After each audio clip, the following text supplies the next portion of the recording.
قرآن و حدیث سراپا ہدایت ہیں۔ قرآن و حدیث سے ہدایت ملتی ہے، لیکن اگر توفیق الہی شامل حال نہ ہو تو لوگ پڑھ کر گمراہ بھی ہوتے ہیں۔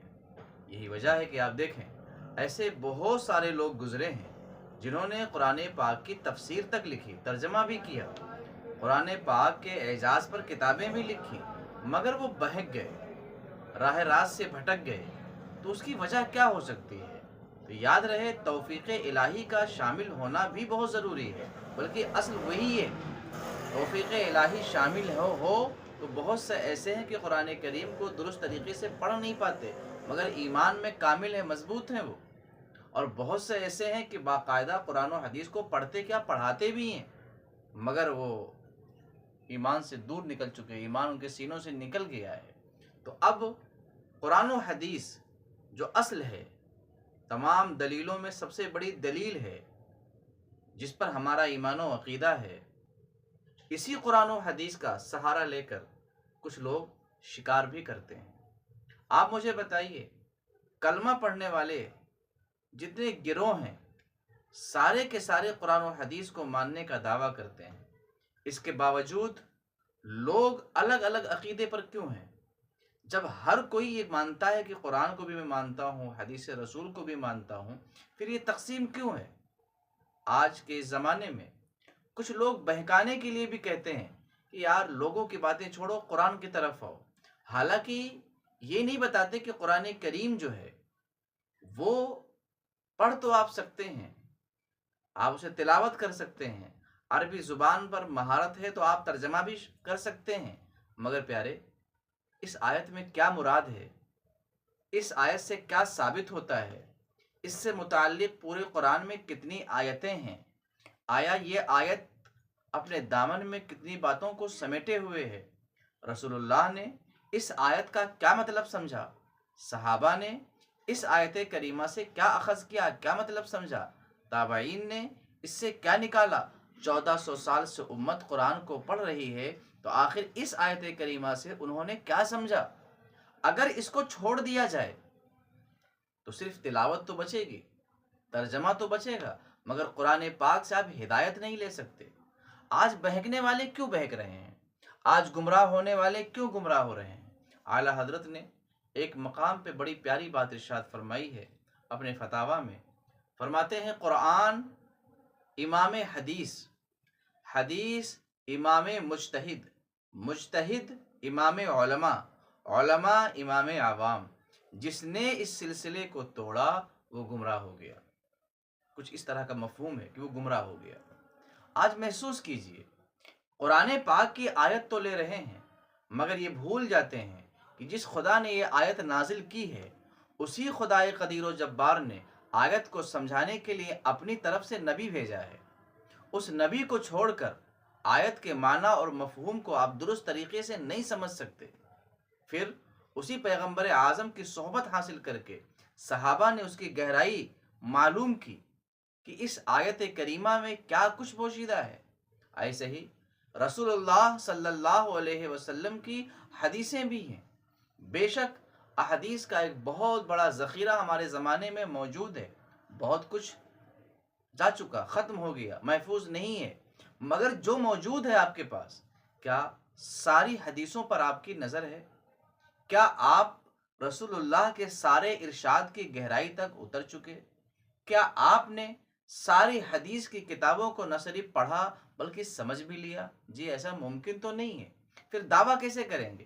تو آج یہی ہو رہا ہے کہ کبھی کوئی شخص نوجوان مسلمانوں کو جو ابھی زیادہ معلومات نہیں رکھتے، انہیں مذہب کے نام سے غلط معلومات ان تک پہنچاتے ہیں، قرآن دکھا کر، حدیث دکھا کر، اور یہ نہیں بتاتے کہ اس قرآن اور حدیث میں جو ہم بات پیش کر رہے ہیں اس کا اصل مقصد کیا ہے۔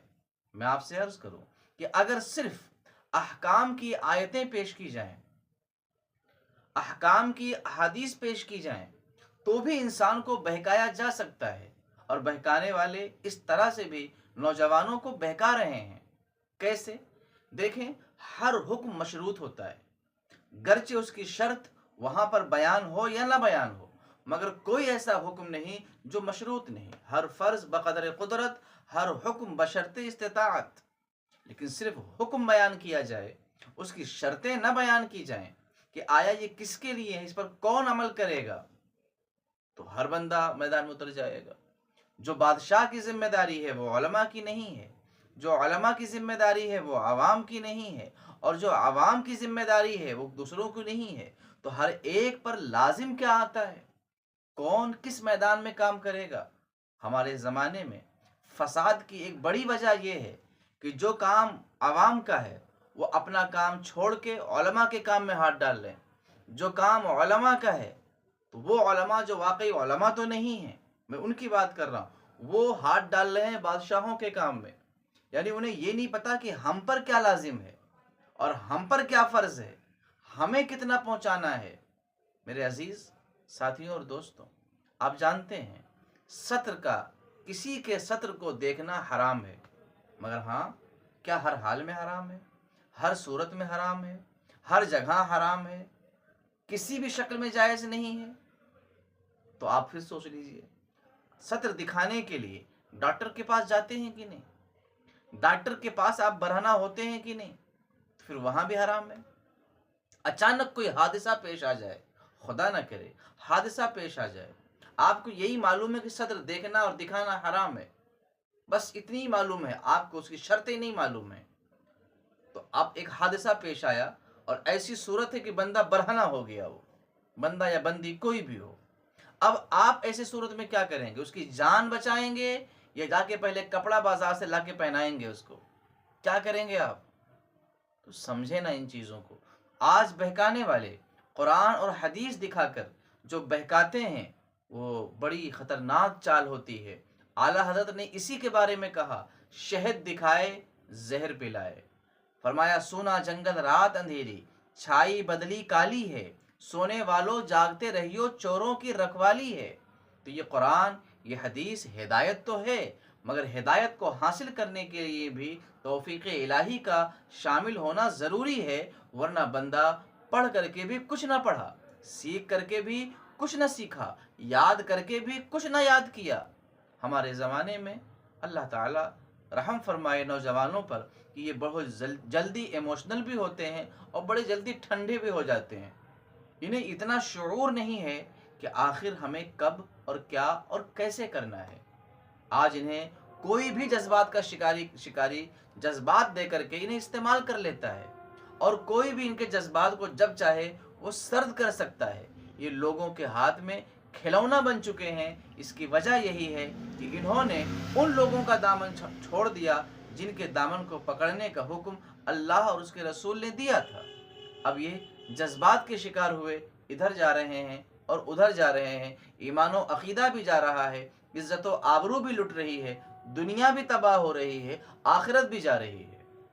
ایک سلسلہ ہے، عوام علماء کی پیروی کرے، علماء مجتہد کی پیروی کریں گے، اور مجتہد قرآن و حدیث سے اخذ کر کے نیچے والوں کو پہنچائیں گے۔